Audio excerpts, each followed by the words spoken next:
So welcome back to The Edge. What are the consequences of collecting consent from your marketing emails across various markets, various regions of the country, as well as around the world? Do you know what to ask? Or worse, have you even thought about the fact that you may be breaking the law right now with your marketing campaign? Think there might be something to learn today on The Edge? Your weekly digital marketing trends with industry trend-setting guests. You're listening and watching Edge of the Web. Winners of Best Podcast from the Content Marketing Institute for 2017. Hear and see more at edgeofthewebradio.com. Now, here's your host, Aaron Sparks. Hi, welcome back to The Edge. This is episode 334, and I'm your host, Aaron Sparks. Every week we bring you amazing industry guests to chat about digital marketing trends that are trending right now in the news, as well as some fantastic marketing influencers from around the planet. We unpack this topic of different digital marketing techniques and tactics for our audience. You want to check out all the recent shows over at edgeofthewebradio.com. We're cranking out podcasts, videocasts, blogs, transcripts of each show for your digital consumption pleasure. So if you missed something, dive on over to Edge of the Web Radio. If you're new to the show, well, welcome. Let's give you the ropes of the show, and here's a breakdown of where you can find us. Over at YouTube, obviously, if you're watching, it's on our live cast. Check out youtube.com/Edge of the Web. You can find our podcast, check this, on iTunes, Google Play, Blueberry, Stitcher, Spreaker, iHeartRadio, Spotify, TuneIn, Player FM, SoundCloud, Luminary, Deezer. There's a lot out there, and if we're not there on your preferred podcast aggregator, let us know. Give us a line, and we'll be able to get our RSS over there. Over on the site, edgeofthewebradio.com, we've got the show notes, we've got the news that we cover in each and every podcast, as well as the transcripts. So if you want a deep dive with what we've talked about with the guest, go on over there and check us out. So, Edge of the Web is brought to you by Site Strategics, the title sponsor of the show. Site Strategics is a pioneer focused on digital marketing. Their core specialties are technical SEO, conversion rate optimization, omni-channel media marketing, and the like. So we're focused on agile marketing, which is an iterative, results-based digital marketing. So if you're interested in what Site Strategics can do for you, give them a call at 877-SEO-for-Web or 877-736-4932. And I'm going to toss it over to Jacob Mann, who's in the production booth. Hello. Oh, see, man, he's on it now. Oh, let's just give it a week. I'll mess it up again. I'm just going to start asking for Allie. She's over there, too. How you doing, sir? She's not even going to lean over and say hi. Yep.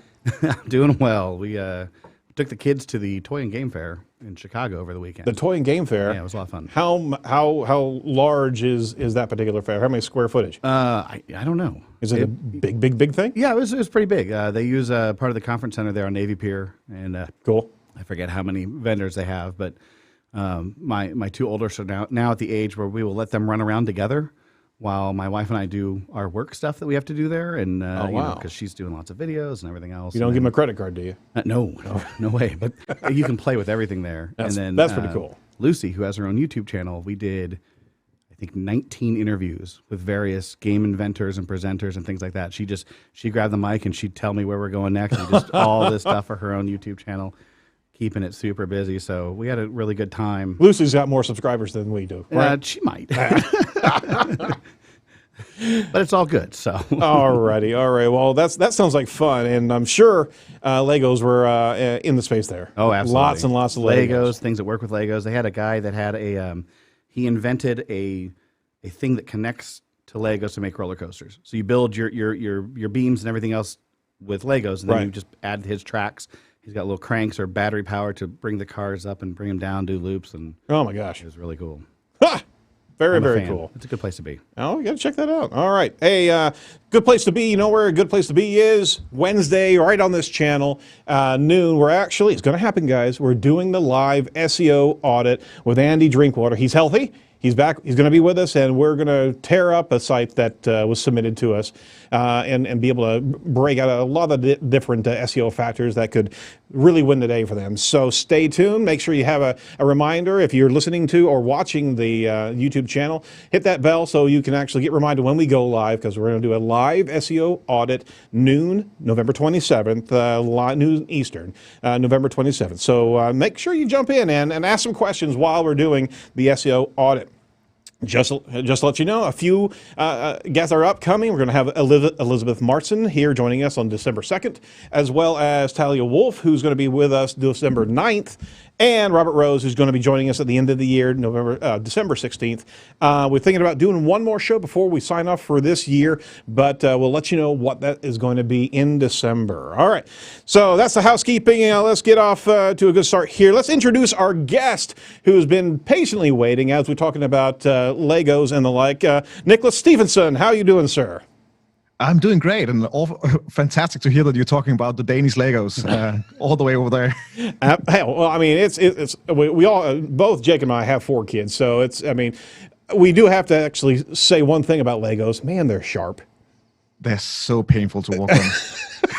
Have you guys seen the worst. Have you guys seen the video? It's called Dad Training, and they put a guy on a treadmill and just pour Legos onto the treadmill and make him run on them. I think that's mandatory in Danish school to learn to walk on Legos. We've definitely all done it. Just round the corners just a little bit, please. It's that nightly walk that just takes us up. So, Niklas, where are you hailing from today? I'm in Copenhagen, Denmark. So it's 9 o'clock in the evening over here. Oh, my gosh. Well, thank you so much for joining us tonight. We really appreciate you jumping on. We love to have our European friends join the show. Oddly enough, we get about 23 to 25% of our audience coming out of the EU and different European nations. So that's amazing. Yeah, you got to bring your Danish friends and talk some shop on our show tonight. So I'll definitely do that.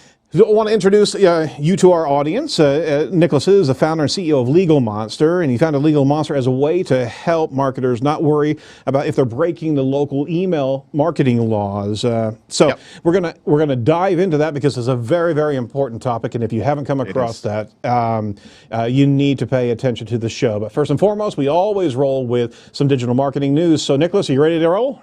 Definitely am. All right, so let's take you through the latest digital marketing news. I'm going to do what God put Ron Burgundy on this earth to do. Have salon-quality hair and read the news. This week's trending topics.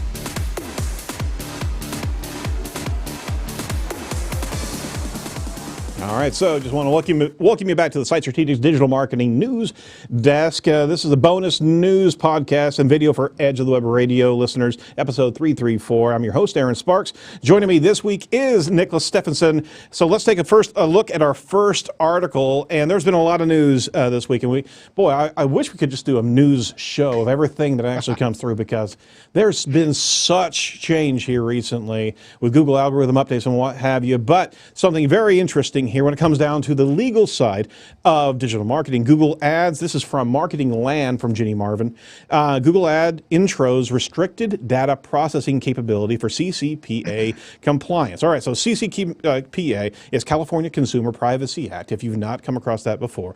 Google will now actually offer restricted data processing to enable businesses to comply with that ruling. The company actually announced Wednesday. With restricted data processing enabled, Google will act as an affected business's advertiser, publisher, or partner data processing service provider. So she went into what this means. So the CCPA is similar to the EU's GDPR, the General Data Regulation Protection. The CCPA provides several data privacy protections for California state residents. It is set up to go into effect January 1st, 2020.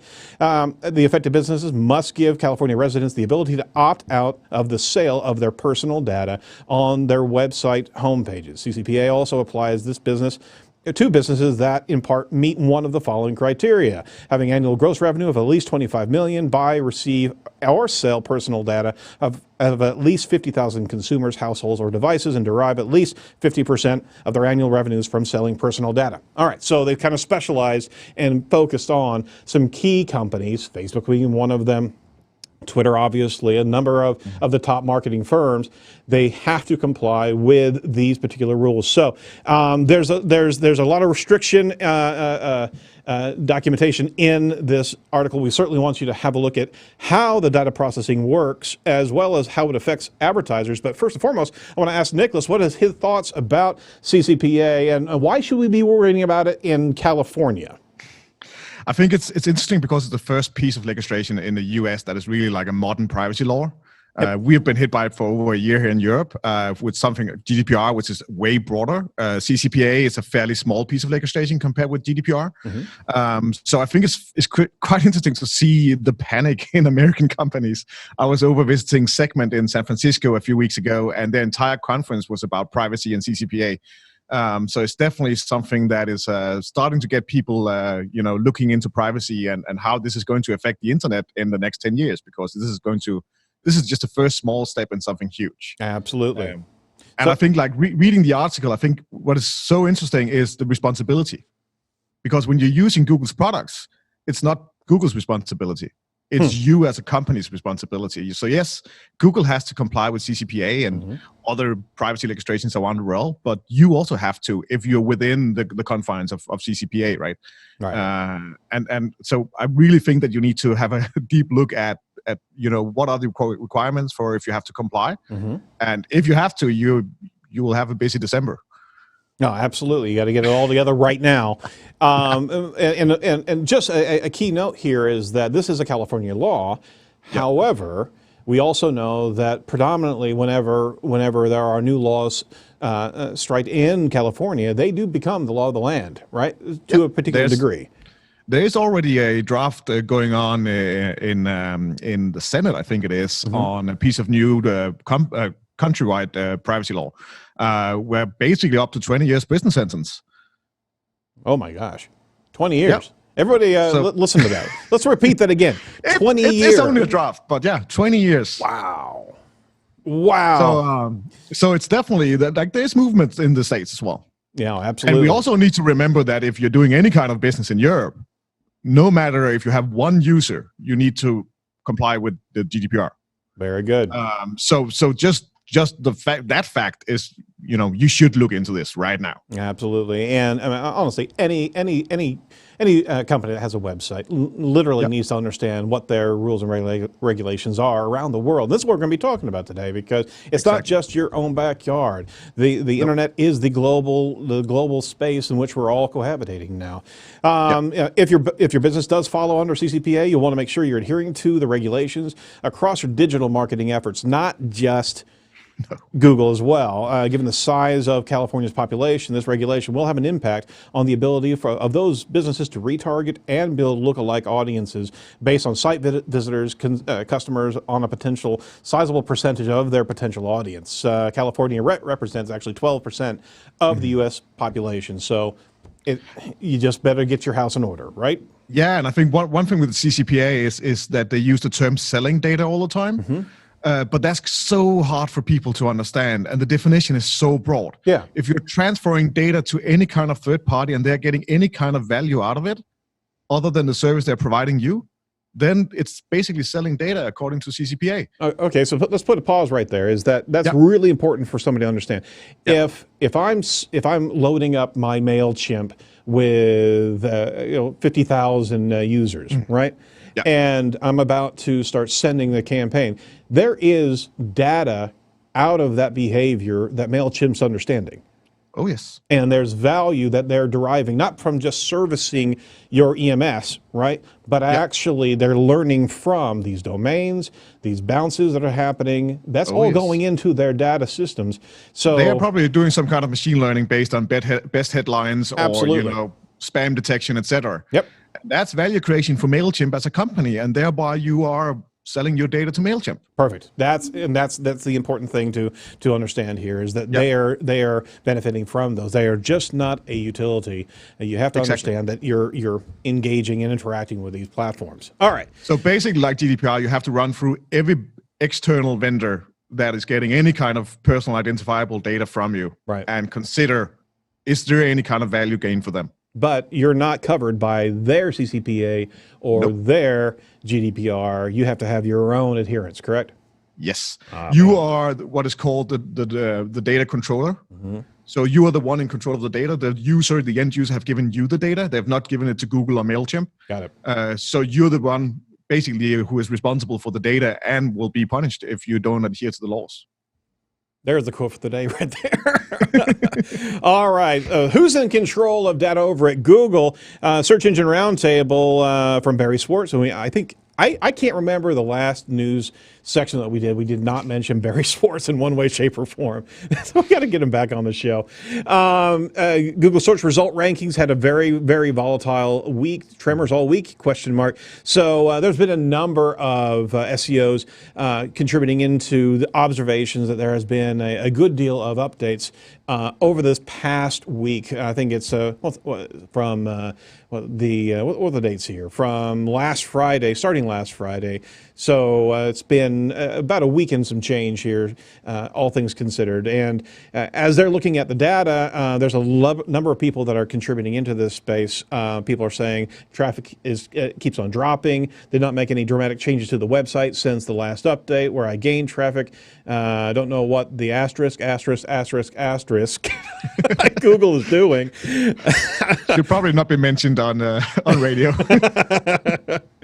But as Barry goes through regularly, he pulls a screencast or a capture from Ozcast, SERP Metrics, Algoroo, Advanced Web Rankings, AccuRanker, and Rank Ranger, as well as Cognitive SEO and SEMrush.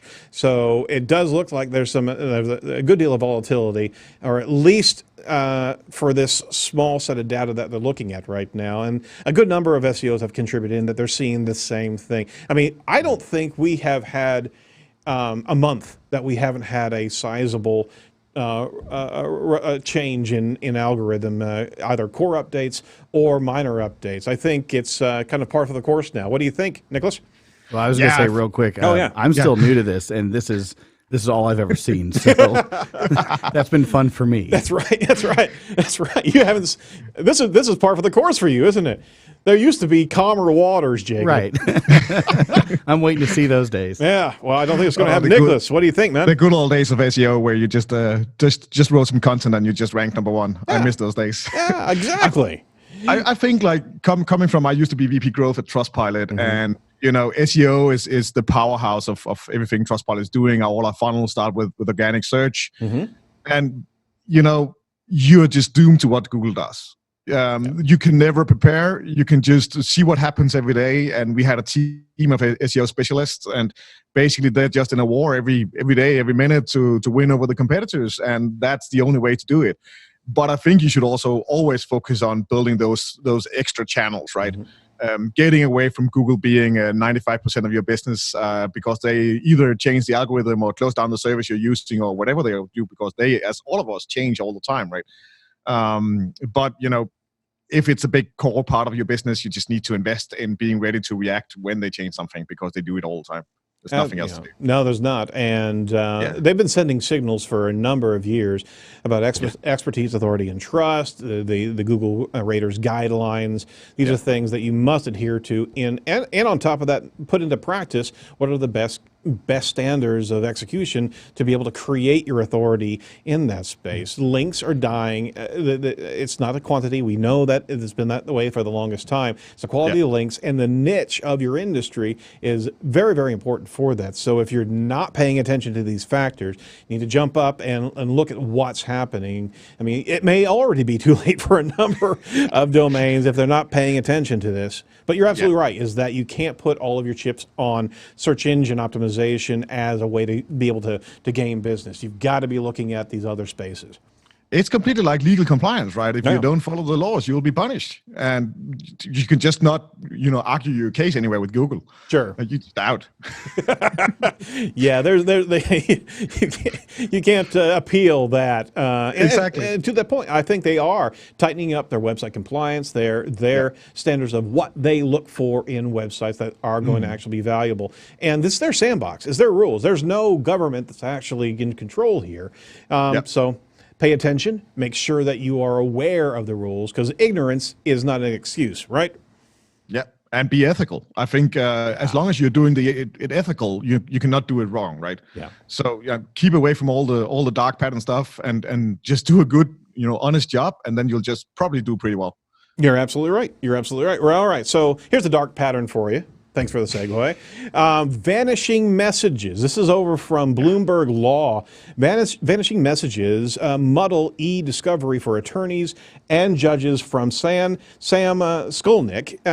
Check this out. The corporations and their outside counsel increasingly must decide whether or not to allow the use of apps that send disappearing messages, because these apps can ensnare companies in e-discovery disputes. Several lawyers at a Washington conference actually raised the issue, which has become more prevalent as ephemeral messaging apps such as Snapchat, Wicker, WhatsApp, and Signal grow in popularity. These apps hide or auto-delete text messages and images as soon as they're sent or accessed.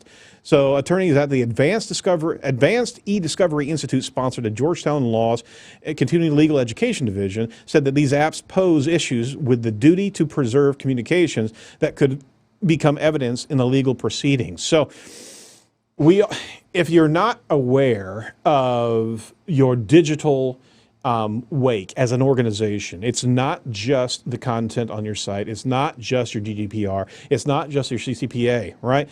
It is also your responsibility to audit your digital trail from a messaging standpoint, from text, from emails. I think the statute of limitations are that you need to have at least 5 years, if I'm not mistaken, of email records of past employees and what have you. So who best to ask about this particular issue than Niklas? Niklas, what's your take on the disappearing message space that we're starting to find ourselves in legally?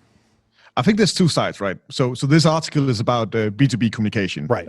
Internal communication in a company, and of course, as you mentioned, there's compliance rules that you need to adhere to. And I think actually what we've experienced in Europe lately is that these privacy laws is kind of a gateway drug to compliance in general. Like compliance is now something companies are actually talking about, even small companies here in Europe, right, that never happened before. And I hope that CCPA is the same gateway in the US. So not to go into too many legal details in e-discovery, etc. That's a super complicated area, and I'm not an expert, to be honest. But I think looking at the B2B side, of course, you need to adhere to the compliance rules, and you should really think about your internal communication and how that can be stored in a way so you adhere to the law. But I think another trend that is dangerous is if you look at the consumer side. So more and more people are talking about surveillance, is talking about tracking. Here in Denmark, all telephone calls and all text messages, and every time my cell phone pings a cell phone tower, that is stored for 5 years, right, for the state to be able to look at, right? And I think it's a basic human right to be able to write a message to someone, and for that not to be stored in an archive for the FBI or police to look into.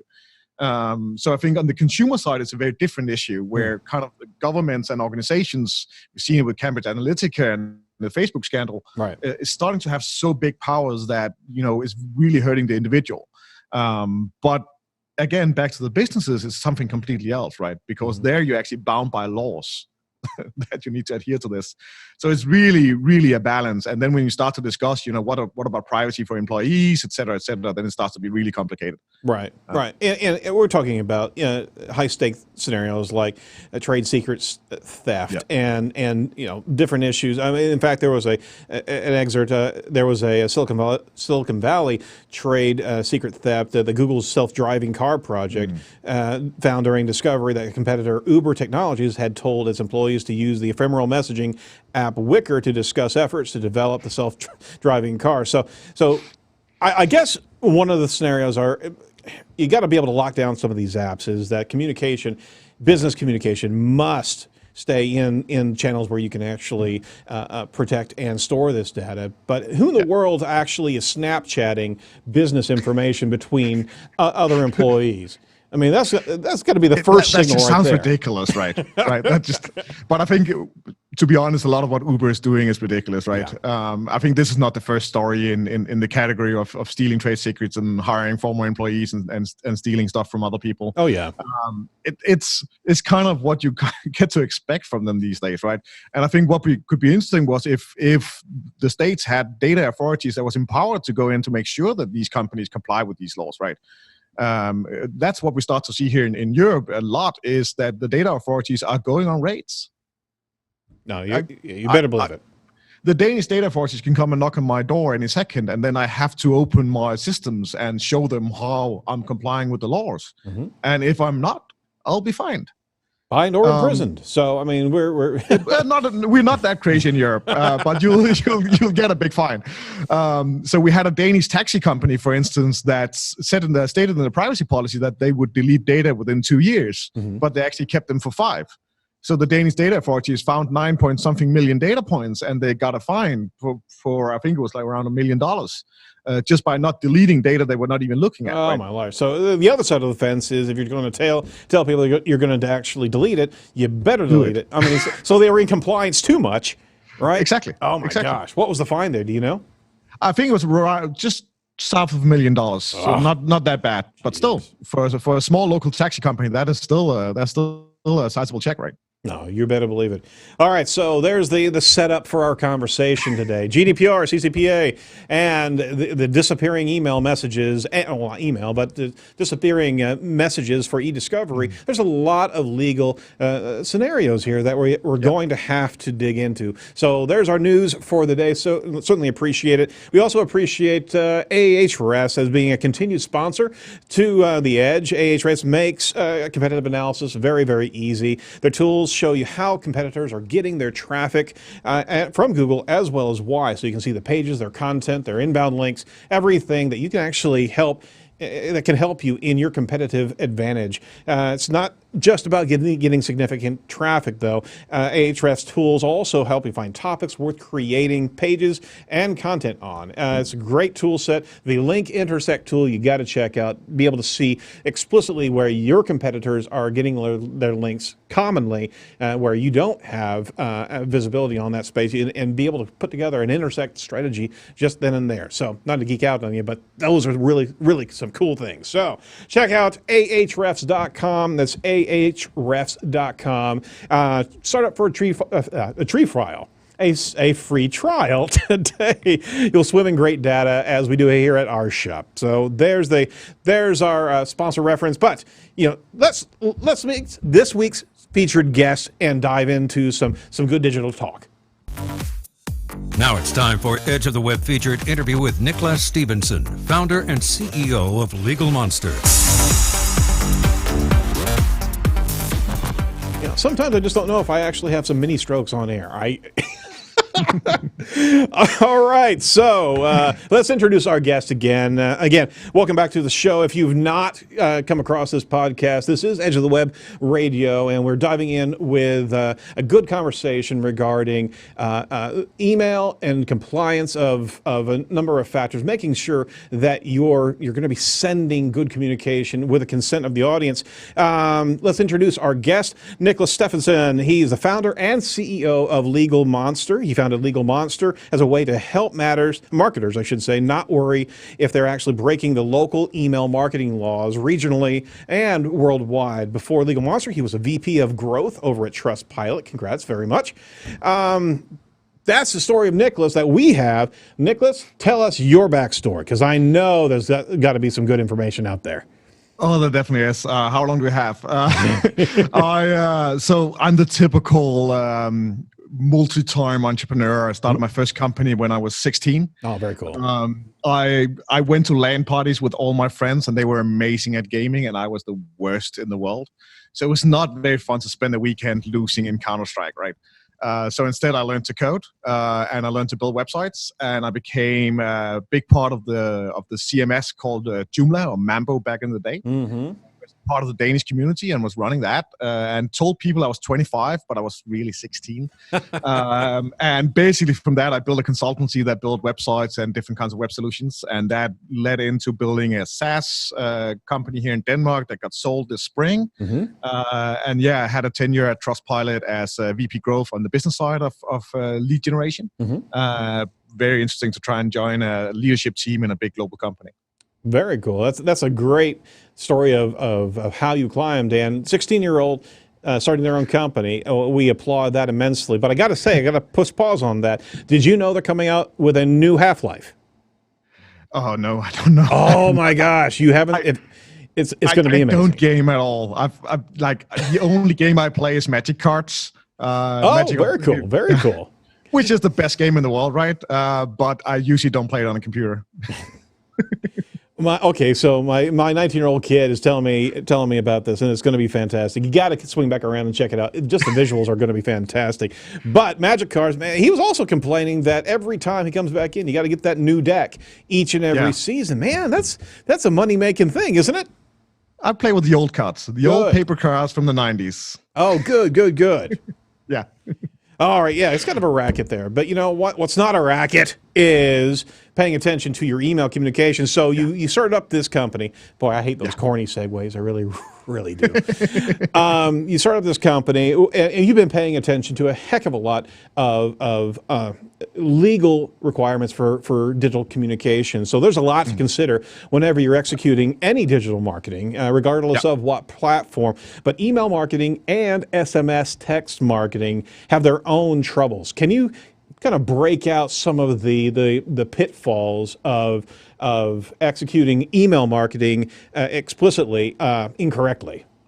Yeah. So I think to start a little bit higher, I think the internet is the first global thing we have that is so cross-border without any means to govern it globally. So basically the state we're in now is that we have something like GDPR in Europe, but GDPR only covers privacy. It doesn't cover marketing. So even in Europe, you have different marketing laws in each country. In the US, you even have different states with different marketing laws. And when you are present on the internet, no matter where you are, if you are marketing towards a certain country, you need to follow that local country's laws. And that's an entirely new thing, right? If you're running a Google AdWords campaign towards the UK, you need to follow British laws.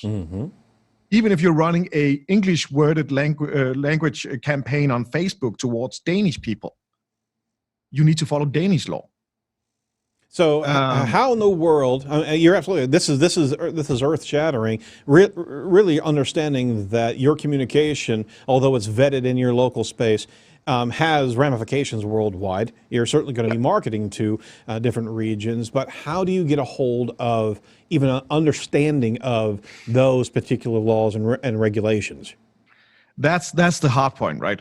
And that's where Legal Monster got born in Trustpilot, was that, Trustpilot is active in 80 different countries. So we basically had to map out the laws in 80 different countries. And we started by hiring 80 different law firms in 80 different countries. Wow. And asking them, this set of questions. How are we going to do X, Y, Z in your local jurisdiction? And then legal came to us in the marketing department with so here's 80 different ways you need to do things. Oh, jeez. And, not to share too many details, but that project is probably still running, right? It's always going to be running, isn't it? Exactly. So how do you actually do that in a way where, it's easy for the marketeers, it's easy for the company to do, but you're still doing it right. Right. And that's basically where Legal Monster got born. There's no reason why everybody needs to map out these laws, find out, how do we map it to our technology, and how do we prove that we've collected right consent, yada, yada, yada. There's no need that everybody needs to invent that wheel again and again, right? So that's basically why Stine, my co-founder, Søren, my other co-founder, and I started Legal Monster a year ago. Got it. So let me ask you this, the real world ramifications here. Let's say that I'm actually doing a marketing execution towards Danish email consumers. There certainly are some rights and restrictions that are in place there. What's the reality of myself finding my way into a fine by sending? If I'm sending 5,000 emails, right? How's it going to come back to me in the way of a compliance writ? So one thing you have to know as an American is that we have pretty healthy data authorities in Europe. And there's basically just a standard fine for sending an email without the proper consent.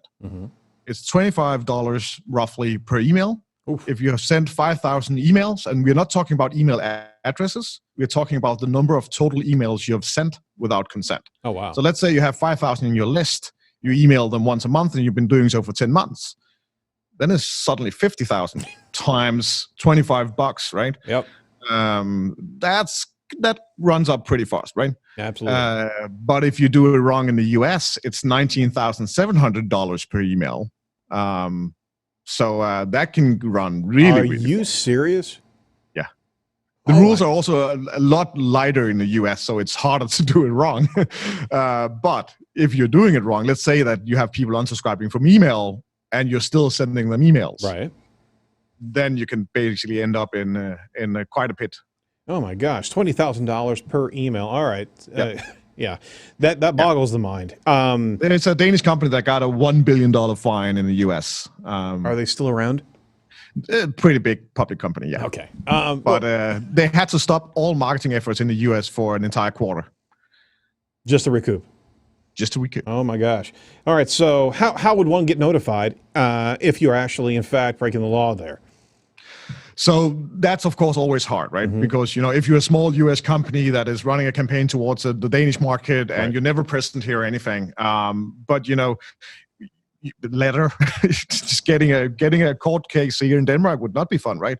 And that's basically where it would end up. Oh my gosh. So it would be handed over to the Danish police, and then the police would be running a court case from there. So you get a notification in Denmark that you are required to be participant of that court case. Yeah, exactly. So you could very well, and then you just compound it with any other countries that you're actually sending to. Oh, yes. And they all have their own procedures and their own notification procedures, right? And different fine levels as well. Yep, and different fine levels. So you have no idea how to navigate this. So we can't be in this infancy status anymore. We have to realize that, and we do understand this. GDPR is the law of the land, so to speak, in Europe. We understand that the privacy is essential, but on top of that, regulations like CAN and CAN spam acts here in the States, really,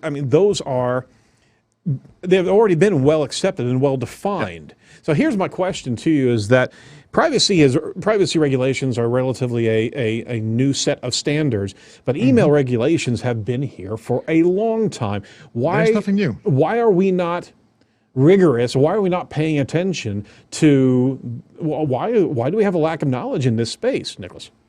I think it's a few things. I think, first of all, the internet has been the Wild West for many, many years, right? Mm-hmm. And now suddenly we're actually starting to see these states pop up that actually start to make laws and appoint someone sheriff, right? So it's the days of running around as a mountain man is over.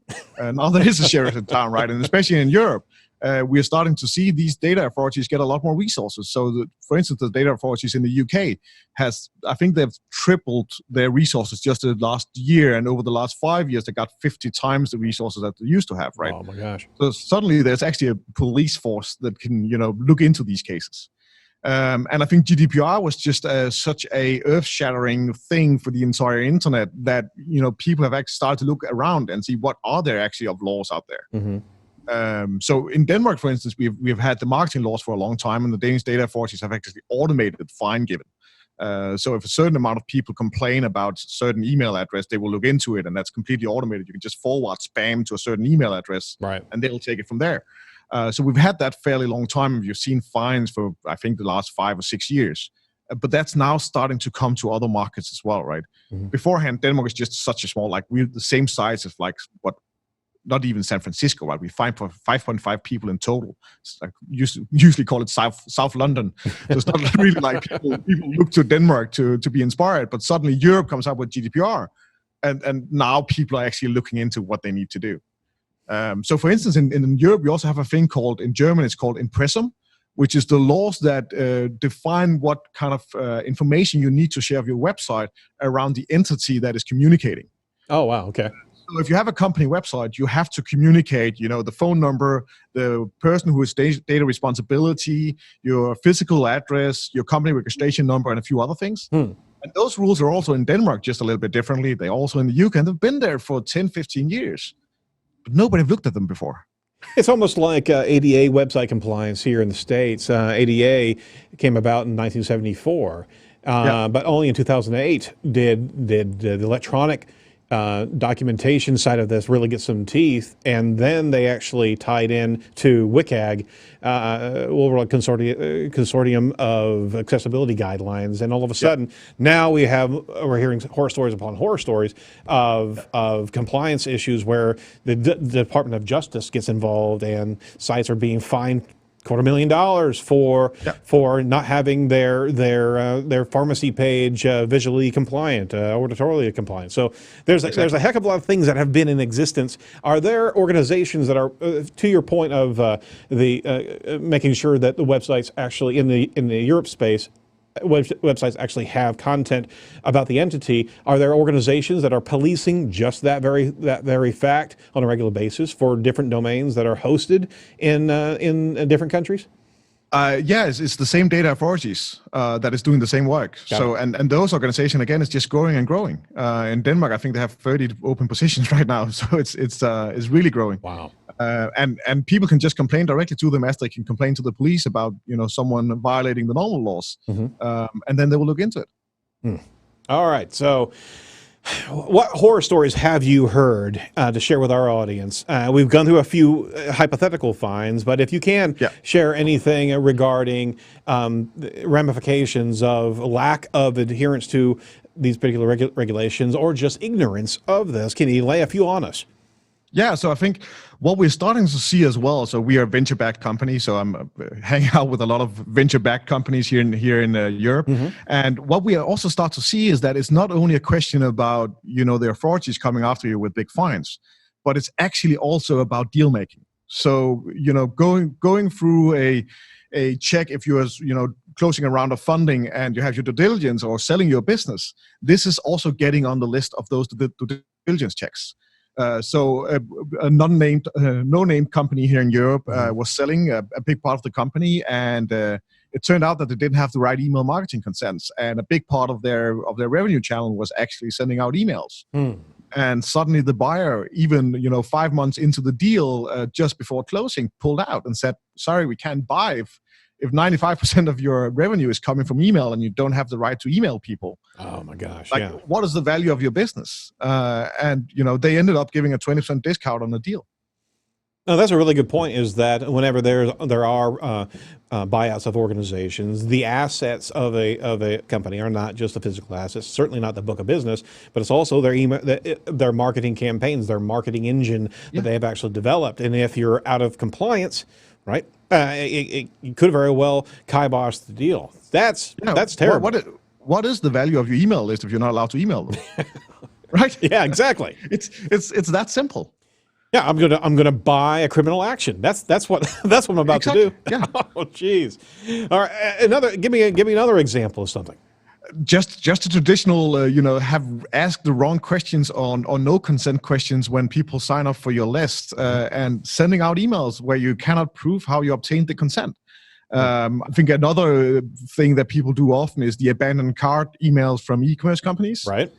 You're not allowed to send them if you don't have specific consent for sending email offers. Okay, let's just pause. Let's pause that and let's reiterate that to our audience. Is that if you have somebody who's registered, right, as a potential customer on your site, and if they've actually gone through an add to cart and backed away, unless you have specific consent being communicated in their sign up process, right?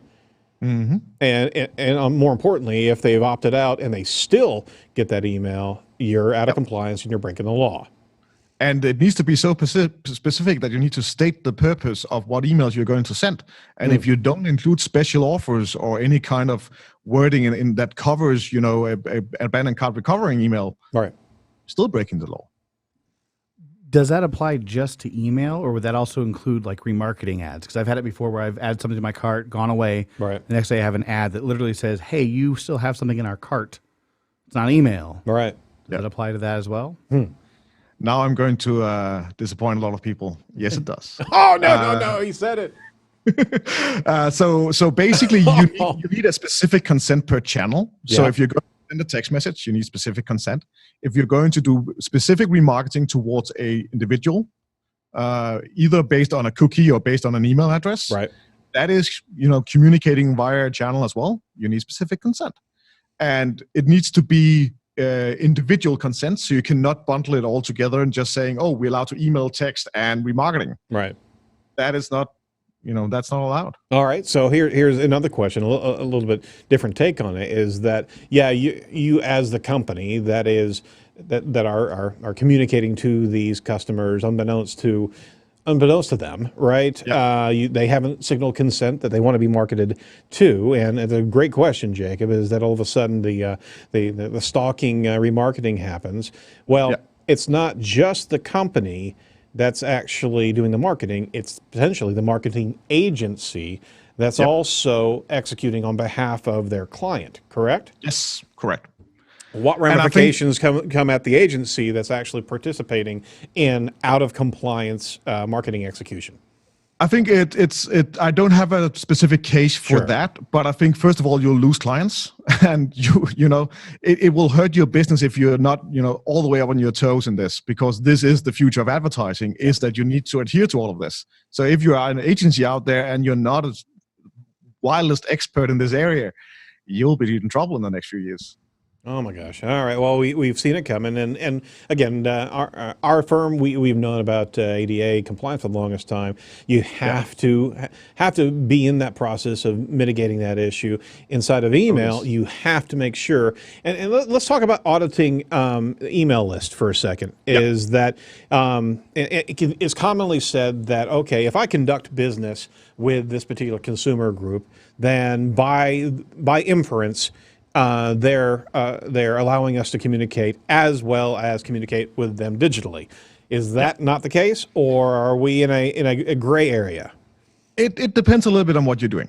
So if you are running a service with a subscription, Right. you are allowed to communicate around the service you are delivering, but you're not allowed to send a offer for something related. What does related mean? So let's say, just a stupid example, you're running Spotify and now you want to sell musical instruments as well, right? Sure. Or you're running a consumer-faced service around music. You're just not allowed to start sending email newsletters to all your subscribers saying, oh, by the way, now you can buy a guitar cheap, right? Got it. You're not allowed to do that. So basically, and you're not allowed to do anything without a proof of how the consent was obtained. So one thing is obtaining the consent. That is advanced in itself because the rules are so different from country to country, and we can get into that in a bit. Yeah. But your evidence of the consent is even more important, because maybe you asked the right question, but if you don't have your evidence in order, how can you prove that you asked the right question? Absolutely. And thereby there's no consent. So if there's a regional firm that does professional services and they're working with customers, they're taking the email as part of their customer data intake. You've got to communicate to them on either the form they're filling out or their online form or their physical form that you will be using this for email communication and solicitation of business, correct? Yes, and the question you need to ask is also different from country to country. So, for instance, in the States, it's enough to inform, saying that by submitting this form, it's you'll receive emails from us about these topics or purposes. Right. And then it's also different from what kind of personality or persona these people are, because there's a lot of different rules around consumers, and there's less laws around B2B communication. So, for instance, in the UK, you are allowed to do the US model, where you just inform about email marketing as a part of a sign-up flow without any active consent towards businesses. But as soon as it's towards consumers, you have to actively have that checkbox, and it's not allowed to be pre-checked. So it's only the people that actively go in and check the checkbox. And then if you have users coming from Germany, well, then you have to have the checkbox, and you have to have double opt-in. And which is basically, sending an email and confirming that email with a click. Right. Otherwise, it's not a valid consent. Got it. So yeah, let's unpack the differences of regional consent laws a little bit further. So you've got double opt-in. What else? What else is required in different countries? So the presence of a privacy policy is in almost all European countries required in terms of marketing laws, but it's always required in terms of GDPR. So there's also like two sides of these consent compliance. Like there's GDPR laws or privacy laws, and then there's marketing laws. But even marketing laws in quite a lot of countries state that you need to be shown or presented a privacy policy in connection with giving the consent. Got it. And then there's requirements to what the privacy policy then needs to inform you about. So, for instance, it needs to inform you about how and where you can unsubscribe. It needs to inform you about a lot of other different things, right? But that's the most marketing specific topic, right? So you should always communicate, this is where you can unsubscribe, or you can unsubscribe by sending us an email on this email, etc. It's got to be blatant and very, very obvious. Yes. And then there's different laws around, the specific text. So the purposes you're going to email about need to be in there. So if you're going to invite for a webinar, you need to have the consent to email about webinars. If you only have the consent to email about a special offer, right, and then suddenly, a special offer being a discount code or something, and then suddenly you invite for an event, you don't have that consent. You don't have the consent to email about that topic, which is the same as emailing without any consent, right? Right, absolutely, because each and every type of message is going to require that particular message communicated to that consumer. Hey, we're going to talk about this in this channel, and this channel.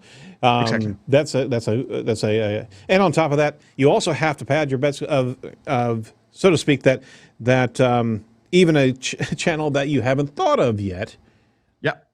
Also has to be covered. Now, how do you do that? Jacob's got a question. Yeah, that might kind of fit what you're saying. So if you get consent for special offers and then you decide you want to do something else, can you email to request additional consent, or are you just stuck at that point? Right. That's definitely a gray area. So I think the question, I'll broaden it a little bit. The question we get the most is that we want to do the right thing, but we've done the wrong thing forever. And now we have this big email list. Right. What do we do? Can we kind of whitewash it in any way? Right. And the fact is just that, you don't have any consent to email them about that. Right? You don't have consent to email them at all. Oh, you're killing me, Smalls. Yeah, and I think, of course, you need to be pragmatic as well, right? Right. So if you have a healthy list that you've emailed for a long time, and this is not legal advice, by the way, you can do stuff to clean it out, right? You can send an email saying, oh, by the way, we would just want to be sure that you want to continue getting our emails. Please, click this link and then, make sure you collect the proper consent. Right. But according to the law, it's not a gray area. You are not allowed to send them emails. There's such a disbelief, or I should say a belief, that if you have customer data, you should be able to communicate to them. And again, it's so naive, but we hear it time and time again from companies that are not in the digital space, that are B2C service providers, that they're scratching their head. Hey, we've got 10 years of consumer data. You mean I can't use any of it?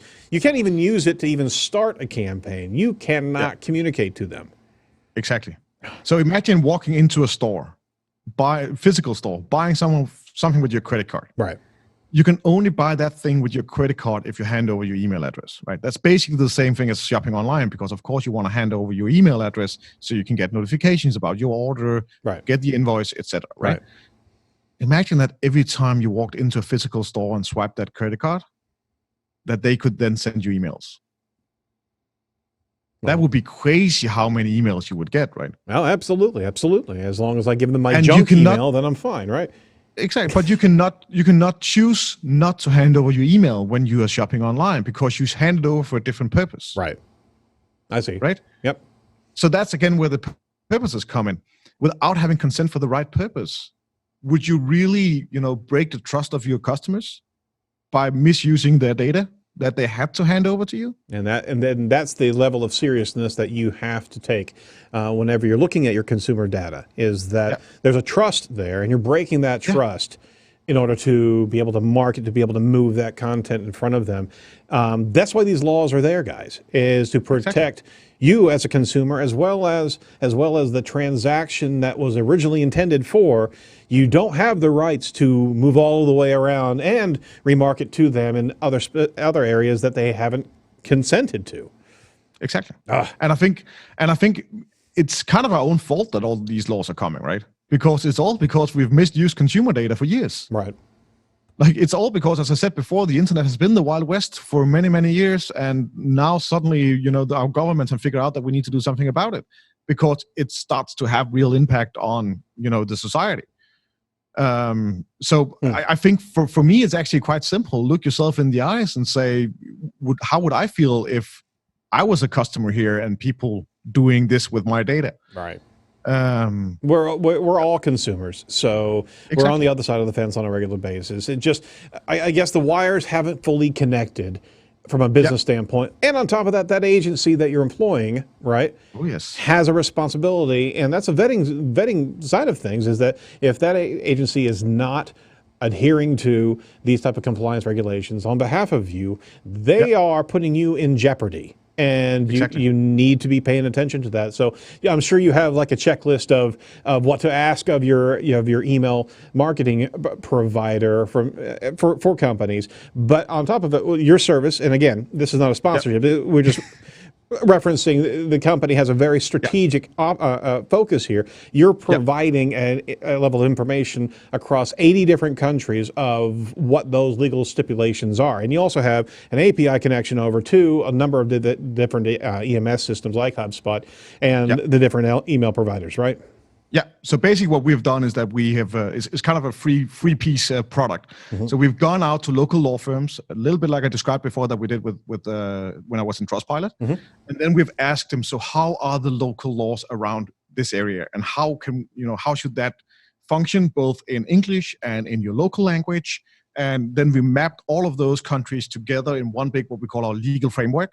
So basically, when a consumer comes to your website, we'll find their location from their IP or from you telling us if you know it, and then we know how should your consent collection method be, and how should we word the consent questions. All the input from you, knowing that are you marketing towards B2B or B2C? In what context are the forms? Or is it a a checkout flow, or is it a subscribe to newsletter flow? And then also we have your privacy policy, we have the different purposes you're going to email about, and all of that we boil down to the right consent text that is converting as much as possible by still being legal. And if your visitor then comes from Denmark, we'll follow Danish laws. If they, go to Germany for the weekend, we'll follow the German laws, as we should do. And basically, automatically collecting the right consents. What's going to happen is that to cover all bases, you're just going to have a consent checkbox that is larger than the form itself. It will not be. It will not. And I think, a company like HubSpot, and I love to use HubSpot and been a HubSpot user for many, many years. Yeah. But they went into full panic mode when they did their GDPR compliance product. The basically the wording of their consents are crazy, and the way the flows work are crazy. So actually, a lot of our customers are HubSpot users because HubSpot's own GDPR privacy product is basically scaring people away. Right? So I think the balance that we are always trying to be in between, and where Stine and I as a founder team with Søren on running product is quite interesting, is that I come from a marketing background, and Stine is one of the leading privacy lawyers in Europe. So kind of we always have that battle that basically where Legal Monster got born out of in Trustpilot, we have that every day in the two desks where we're sitting next to each other, right? Because we know that balance is so important for our customers.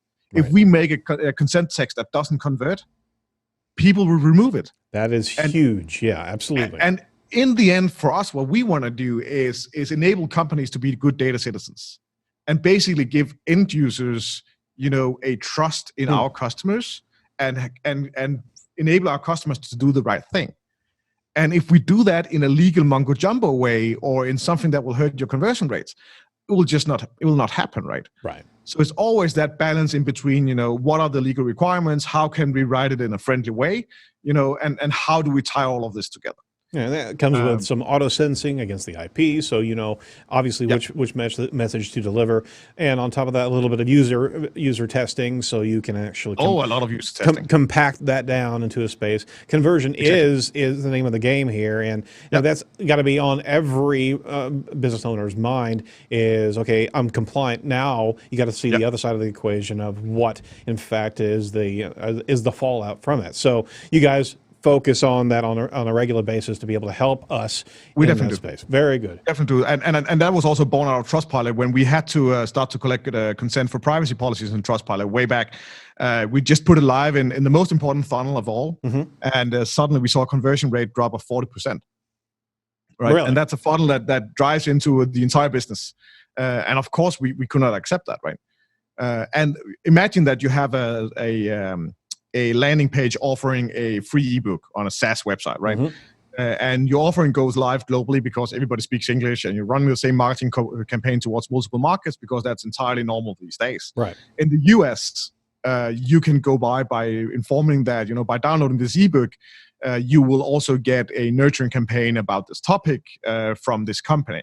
And that's kind of your goal when you give away something free, is actually to be able to nurture them so you can, build marketing qualified leads and hand them over to sales, right? Right. But in Germany, you need to have a checkbox, and you need to have a checkbox for the privacy policy. You need to have a checkbox for the email communication that cannot be pre-checked, and you need to do the double opt-in on the email. Oof.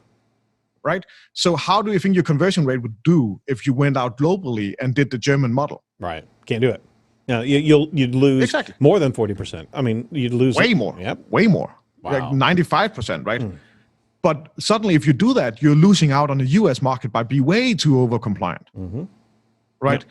But of course, you need to be compliant in the German market. First of all, also because it does just have data ethics and a pull from the market by doing the right thing after, their cultural background is very, very different when it comes to privacy. So it's just a really, really hard thing to do. And then on top of all of this, if you cannot prove your consent, as I said a few times, you don't have it. So, just by, saving that they were Boolean, they said yes to email marketing in HubSpot, that's not legal evidence, right? Oh, wow.